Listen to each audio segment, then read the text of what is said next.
Bon là bien le bonjour tout le monde, aujourd'hui petit nouveau lave-vaisselle. Voilà, début des années 70, je vais vous montrer la petite figure qu'elle a.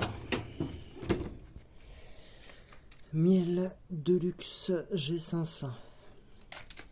Voilà, avec les petits trucs au niveau d'ici, je sais pas du tout comment ça fonctionne, c'est la première fois que j'ai un lave-vaisselle comme ça entre les mains. Alors du coup je sais que bon ici c'est 0, c'est pour l'arrêter. Là c'est pour le mettre en fonction, là c'est les chauffages avec, là c'est le prélavage, lavage, rinçage et après voilà, truc final. On appuie ici pour l'arrêter, voilà, et on appuie ici pour l'ouvrir. Alors du coup la vaisselle en assez bon état, il a tourné pendant pas mal de temps. Le lave-vaisselle est tout d'origine. Il est resté à l'arrêt pas très longtemps d'après ce que j'aurais compris. Alors du coup, là j'ai le témoin de liquide de rinçage. Donc je sais pas du tout ce qu'il y a eu dedans parce que vu la merditude qu'il y a à l'intérieur. Alors du coup, à faire une vérification, c'est une machine qui va être pas transformée mais qui va être changée parce que je suis en prise en 380. Ça veut dire terre, deux neutres et une phase, ou deux phases, une neutre, je ne sais plus. Changement de la prise ici, petite vérification, voilà. La vaisselle qui est plutôt en bon état, juste un bon gros nettoyage parce qu'il est très sale. J'ai le panier aussi. Alors il est très lourd parce que c'est de, je sais pas, ça doit être de l'acier. Voilà. Le truc du bac à sel. Alors j'ai le réservoir ici du bac à sel. Sauf que comme c'est la première fois que j'ai un modèle comme ça, je ne sais pas du tout comment ce modèle là il fonctionne. Alors le joint ici il est un petit peu baisé, il est un petit peu sale. Au niveau d'ici, on le dévisse au niveau d'ici. Voilà, vous avez le dessus ici. Vous le retirez. À faire attention parce qu'il y a deux petites bagues au niveau d'ici, une bague là et une bague juste ici. À faire très attention de ne pas les perdre. Il y a le truc du bac à sel ici. Voilà, avec le petit joint. Alors, je ne sais pas du tout comment ce système là est fait parce que c'est la première fois que j'ai un modèle qui est très ancien comme ça entre mes mains. C'est la première fois que j'ai ça. Voilà. Alors mon évier ici c'est la buse pour l'eau, je ne sais même pas du tout. C'est la première fois que j'ai un modèle comme ça entre les mains, alors du coup c'est... je suis assez content. Voilà, tout est bel et bien d'origine. Le bras ici il est en assez bon état. Alors il a un petit peu mangé sur certains coins, mais le bras ici il est en bon état. On dirait que c'est le même bras que ma LV1212. Et j'ai même envie de l'essayer sur ma miele. Enfin bref. Parce qu'on dirait que le départ est pareil que le mien. Alors du coup voilà. Alors du coup je vais lui retirer les paniers. Alors j'ai deux bras, un bras au-dessus, un bras en dessous, un bras au-dessus. Au moins des vrais... là. Allô, il y a quelqu'un dedans? Non, il n'y a personne. Au moins des vrais bras. C'est au moins... là, c'est pas de la merde, quoi. C'est des lave-vaisselle... alors, ces lave-vaisselle là ont eu deux versions. Il y a eu la version normale et la version professionnelle, ceux qui étaient en 380. Il y a deux résistances indépendantes. Comme vous pouvez voir, là et là-bas. Alors du coup voir comment je vais pouvoir m'atteler à la conversion de celle-ci en monophasé. Et du coup voilà, ça veut dire que là je vais lui foutre la tête au cul, comme on pourrait dire, pour directement m'atteler à ce joli joyau. Voilà, là ici c'est que par ici c'est des aimants, comme on peut voir j'ai un petit aimant qui est au niveau d'ici, enfin un aimant ici, et paf, on appuie légèrement et voilà. Par contre ici c'est très gros, je ne sais pas du tout, ce que c'est. J'ai même envie de démonter le bac à liquide de rinçage pour le nettoyer. Alors lui il est, je sais pas. Alors du coup je suis content d'avoir ça entre les mains parce que c'est la première fois que j'ai un ancien lave-vaisselle entre les mains. Alors du coup ça fait que bon, déjà ça va être nettoyé. Bande d'acide déjà d'office. Ça, le filtre pareil d'office. Ça vient se mettre ici. Lui. De toute façon tout va tremper à l'acide. Tout va tremper à l'acide déjà pour le calcaire, pour le refaire. Déjà démonter l'arrière pour faire la conversion. Voilà, là c'est le joint d'origine, il est complètement mort, il est cuit par le temps, comme on peut voir, il est mort. Hein. Alors lui je vais déjà le faire tremper à l'acide aussi pour déjà la ramollir un petit peu, parce que ça c'est le couvercle du bac à sel, sans compter qu'après j'ai ça. Alors lui il se met dessus, lui c'est le truc du bac à sel. Mais le truc c'est que quand tu mets ça, bien évidemment, tu peux pas. Comment dire, tu peux pas. Regarde bien. Si tu mets le bac à sel, parce que lui il se met comme ça. Je te montre. Lui tu prends, tu le mets comme ça. Tu le prends, voilà. Lui tu le mets comme ça. Mais par contre le bras il tourne comment? À moins que tu mets le sel, que tu attends qu'il finisse de tourner, enfin j'en sais rien quoi. C'est la première fois que j'ai un modèle comme ça entre les mains. Alors du coup ce sera une bonne première. Je demanderai un petit poteau là juste de me donner un petit coup de main. Parce que ça va pas être une masse à faire. Surtout ce modèle là. J'en ai jamais eu entre les mimines. Alors du coup voilà. Alors du coup ce que je vais faire c'est que je vais lui retirer directement ça. Je vais le mettre au niveau d'ici. Et je vais le mettre directement la tête aux pieds. Voilà. Il y avait même le petit support ici qu'on met là. Pour mettre la petite pastille qui va bien. Voilà. On met la petite dosette dedans où tu le mets là. Ça prenait uniquement la poudre. Et ça c'est un rajout qui a été fait parce que ça généralement ça c'est pas d'origine. Voilà. Ce qui est bien, on appuie légèrement et bam. C'est ça qui est bien. Alors du coup, je vais lui mettre la tête aux pieds. Je vais me le retourner complètement. Et je vous reprends de suite après. Après, il est en très bon état. Il n'a aucun point de rouille. Aucun. Lui, on peut pas le... si, lui. Là, on peut pas le retirer.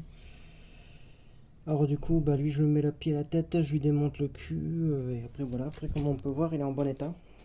En très très bon état. Pour un âge de passer par 40-50 ans, il est bien.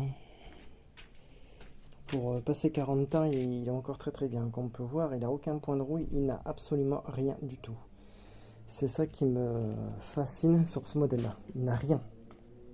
Il est dans un état irréprochable, sauf l'intérieur. Mais bon, je remercie beaucoup la personne qui me l'a réservé, hein, qui me l'a mis de côté, parce que ça c'était un modèle que je voulais avoir absolument entre les mains pour essayer, parce que je connais du tout ce modèle là. Il pèse énormément son petit poids, le pépère. Enfin, la même mère, elle pèse son poids, mais terrible. Voilà, on peut voir au niveau d'ici le joint qui... tac, culé, voilà. Bon, il fait pas la qualité, on s'en fout. Voilà. Alors du coup, je vais le retourner. Je vais le retourner et je vous reprends de suite après. Bon voilà, alors du coup je l'ai retourné. Après vérification, j'ai une durite ici. Elle est en deux. J'ai celle-ci qui est morte. Elle coule, comme on peut voir. Après au niveau d'ici c'est bon. À changer le tuyau d'eau parce que bon lui il est mort. Après au niveau de celui-ci il a l'air d'être bon. La résistance là, enfin là, ça c'est le cliqueson de température. C'est bon. La durite qui est ici est plutôt bonne. Là j'ai le camp d'eau de puissance, c'est un combien celui-là. Et comme vous avez vu, il est en excellent état. C'est un 10 microfarads. Ouf.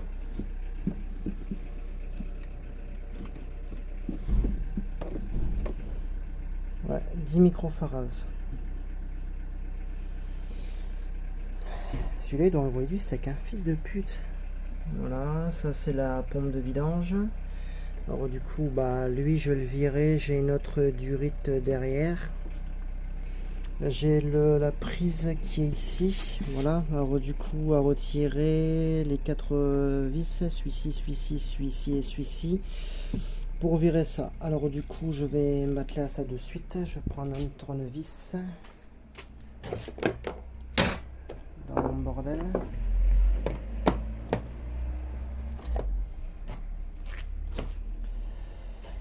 Cruci, cruci, cruci. Voilà. Paf.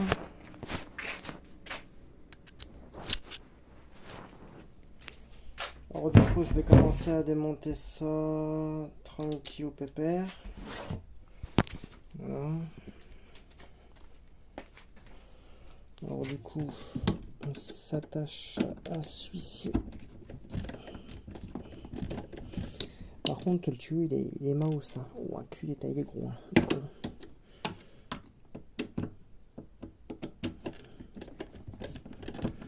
Alors du coup je vais reposer. Alors du coup ce que je vais faire c'est que je vais commencer à démonter et je vous reprends de suite après. Bon voilà, après changement du câble. Merci beaucoup à Flo pour son petit conseil parce que je me rappelais plus du tout pour faire pour faire la conversion en 220. Alors du coup merci beaucoup. Voilà, comme vous avez pu voir sur la vidéo d'avant et pour le changement, alors du coup vous laissez en fait vos béronniers comme ça, vous le chantez en fait au niveau d'ici et de là et d'ici à là. Voilà, après vous mettez vos câbles. Le plus il est ici, le moins là, et voilà. Et après vous foutez votre masse et c'est terminé. Alors du coup il y a ça. Je vais changer directement cette merde là qui est mort. Changer le truc d'eau. Lui, le changer parce qu'il est complètement cuit, il est mort par le temps. Alors du coup ça va, il y aura juste en fait des petits clips. Lui à le desserrer, le changer comme j'ai encore de la durite. Mais après tout le reste est encore bon. Lui aussi il est encore bon. Du coup à tester, voir si tout sera open bar. Voilà, à tester, voilà. Alors du coup je vais faire le changement de ça, du tuyau d'eau, remonter ça proprement. Et du coup on sera bon. Alors du coup à tout à l'heure quand ce sera terminé.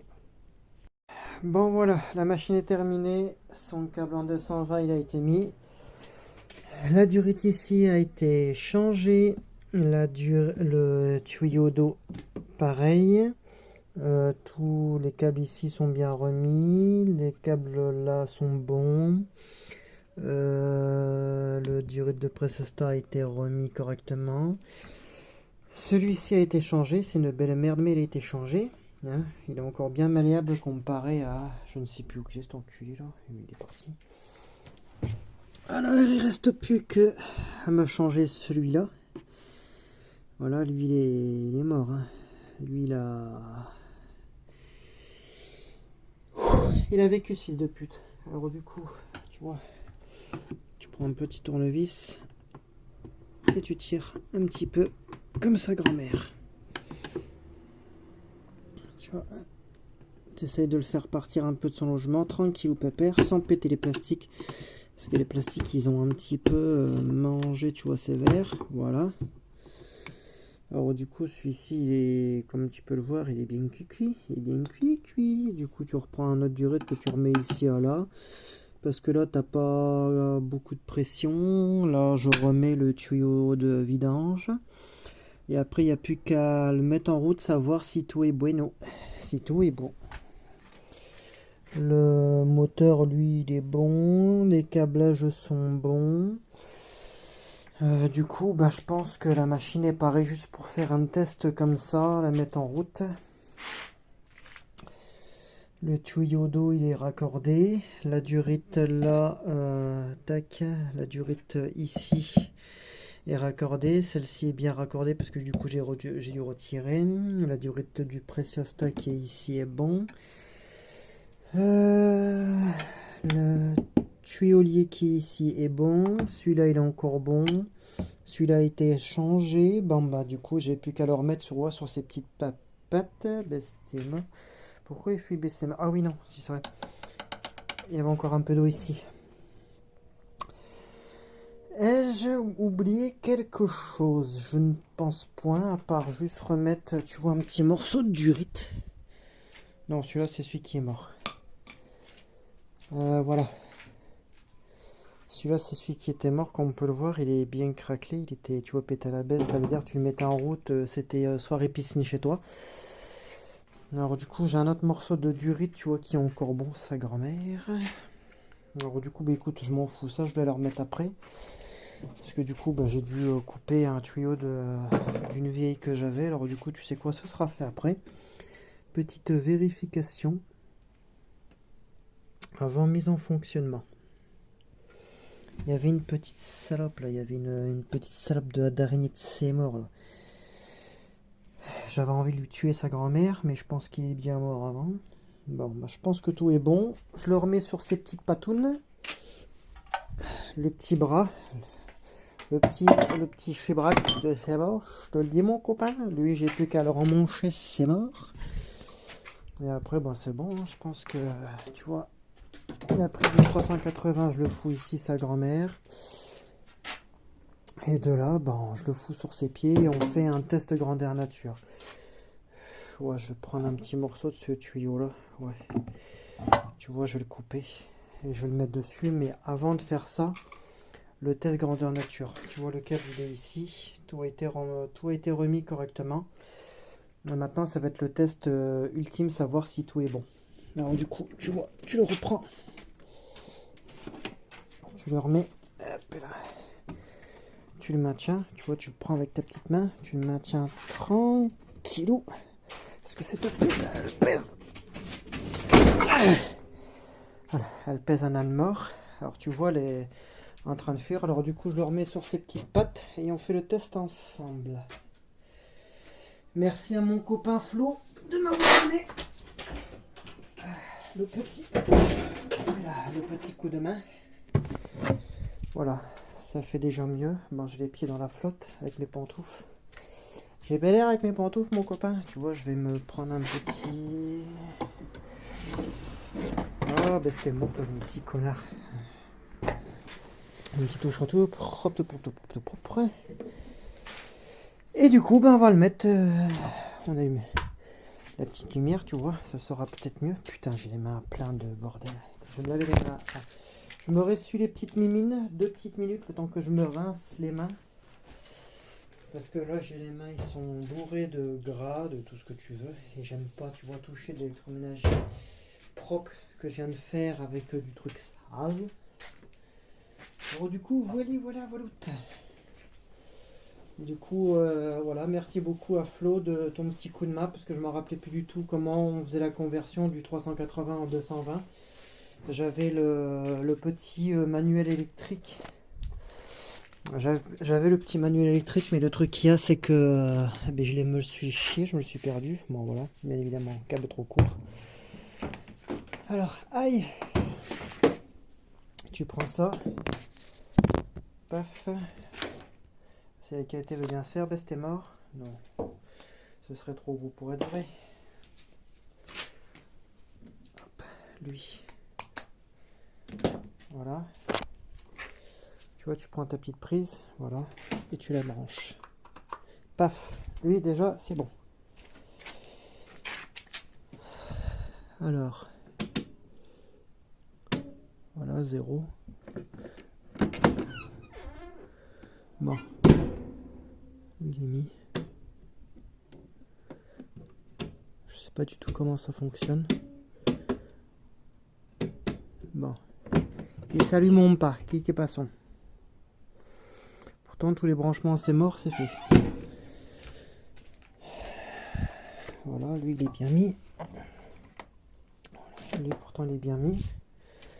Alors est-ce qu'il y aurait un câble, ou à moins qu'il marcherait plus? Ça je sais pas du tout ce que c'est. Bon. Parce que j'ai du jus qui vient là, ça c'est sûr certain. Ou à moins que... Putain j'ai quoi pour tester en électrique? Parce que j'ai changé mon fusible. Alors pareil, c'est peut-être le fusible mauvais que j'ai mis. Alors je vais changer le fusible et je reviens vers vous. Bon du coup j'ai pas de jus qui vient. Je n'ai pas du tout un poil de jus qui arrive. Alors du coup, voir si j'ai bien remis les câbles. Parce que pareil, à mon avis, lui il a du mal se mettre ou j'ai le fil qui a dû se barrer. Alors du coup ça fait que je vais repartir sur le démontage, mais je vais déjà vous mettre ça en vidéo, comme ça vous aurez un aperçu de ce que j'ai fait. Comme ça lui, il est où son culé, voilà, comme ça lui je pourrais le remmanchonner. Mais tu vois je ferai ça de même, parce que là tu vois je suis mort, je suis fatigué. Alors du coup bah lui, à voir demain pourquoi ce fils de pute il veut pas se mettre en route. Alors du coup, je vous envoie toutes ces petites images sur ce que j'ai fait. Vous aurez les photos de avant, d'après au niveau des photos. Comme ça, voilà. Alors du coup, ben, on se dit à une prochaine pour une autre vidéo que je puisse la finir.